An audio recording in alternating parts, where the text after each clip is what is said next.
Arya! Pwede mo akong ipalapa sa pating, pero pwede mo akong patayin. Pero tandaan mo, sa laban natin dalawa, napatumba kita.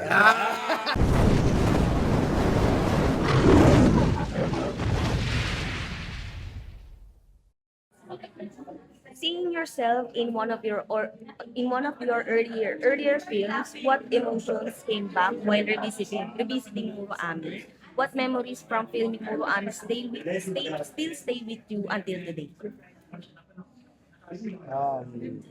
I think yung Stay still? Apo, yung hanggang ngayon. Hanggang ngayon, nandito. Apo, na memories niyo po sa filming ng movie. pagmamahal sa dagat sa akin, Yeah. pagmamahal sa dagat kasi alam natin kung gaano maraming binubuhay ang dagat. Sa Maraming akin, ang Pilipino. nag-i-stay sa akin ito eh. Ay! Grabe naman! Oh my God!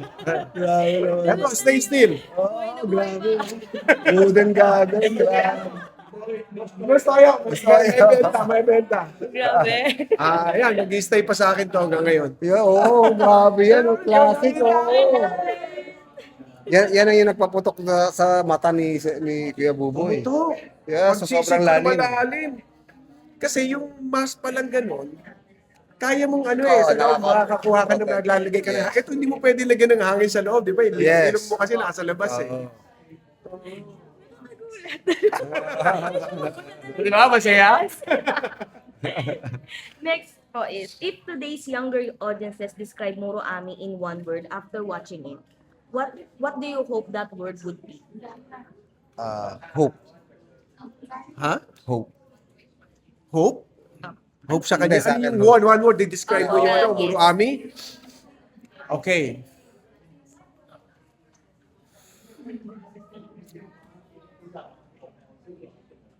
Sa akin, love. Love. Love for the ocean. Love for people in pain.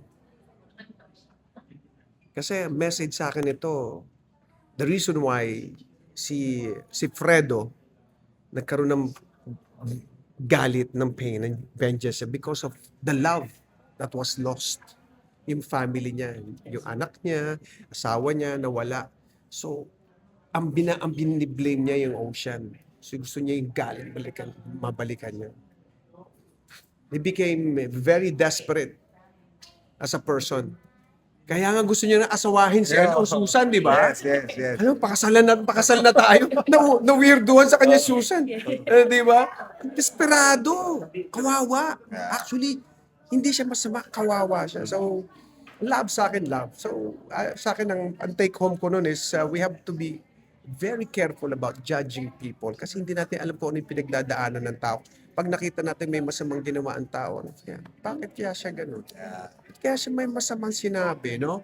Very quick kasi tayo to judge people, but so we have to be very careful. We have to, siguro, pray for that person. Yeah. Bago. Kailangan natin ganyan. Love. Ayan. Tapos ingatan natin ating kalikasan. Yeah. Yeah. Love. Sa akin naman hope kasi alam kong nawalan siya ng hope eh. That's why yun ang ginagawa niya eh. Kasi parang ang ano niya, wala na yung kwenta yung buhay ko since wala yung pamilya niya. Correct. That's why imbis na sa sarili niya lang, nai-apply niya pa sa ibang mga tao, yung mga bata, nadadamay. And yung hope na sinasabi ko rin, isa kasi bakit ba nagkakaroon ng child labor? Kasi wala nang hope yung mga nanay, yung mga magulang, kaya pinapayagan na lang nila dahil sa hirap ng buhay. We should never lose hope. Oo. Laging dapat magkaroon tayo ng pag-asa na meron palaging reason to move on. Oo. Ano man ang mangyari. Kasi minsan kapag nawawalan ng hope, napapasama ka eh. Parang wala ka lang tiwala sa sarili mo, kaya Kasi dyan, nawawalan lang ng girlfriend. O ng boyfriend, nagmamakto lang kung anong ginagawa. oo, di ba? Move on kagad. Oo, wag naman kayo mag-move on pag hindi pa kayo nagkakahiwalay. Ha? Oo. Kasi iba dyan, nag-move on na kahit hindi pa hiwalay, na-advance na. Very prophetic. Next po, which scene from Muroami still emotionally hurts the most to watch today?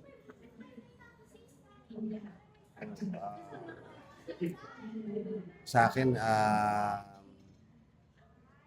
siguro yung may mga nawawalan ng buhay, may mga nadadamay dahil sa pagkasakit, pagiging ganun sa lahat ng bagay kasi 'di ba?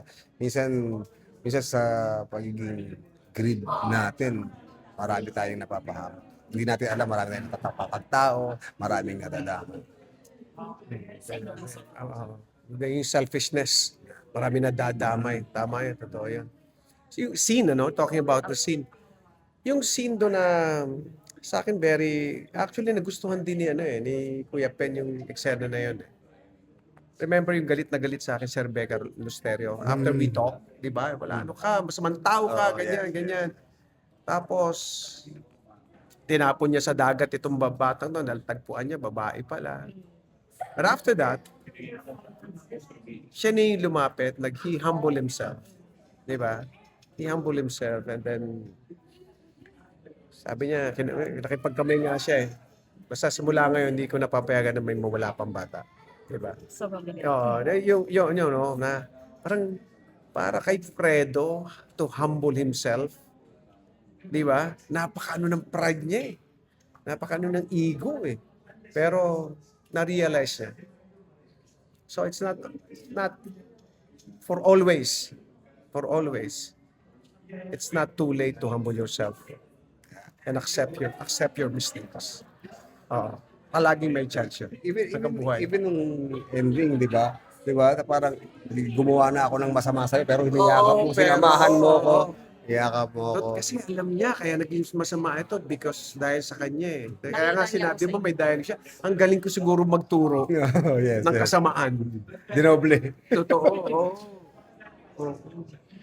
One na lang po, what's your favorite line sa movie and kung pwede niyo po siyang i-reenact? Arya! Love that. Thank you po, sir. Ako siguro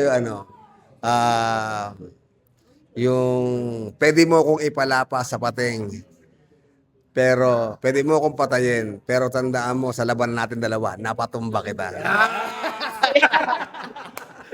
Yes, I love Famous it. yan, I love famous it. One, ano na lang po, introduce nyo lang po. Sorry na po. Hanggang mga 3 a.m. lang ako dito ha. May lakad ako ng 4 a.m. Nagja-jogging pa ako eh. Hello, this is Jong Hilario, Botong of Muro Ami, and you are watching live Lionheart TV. Lionheart TV. Hi, this is Cesar Montano, Fredo in Muro Ami, and you are watching Lionheart TV.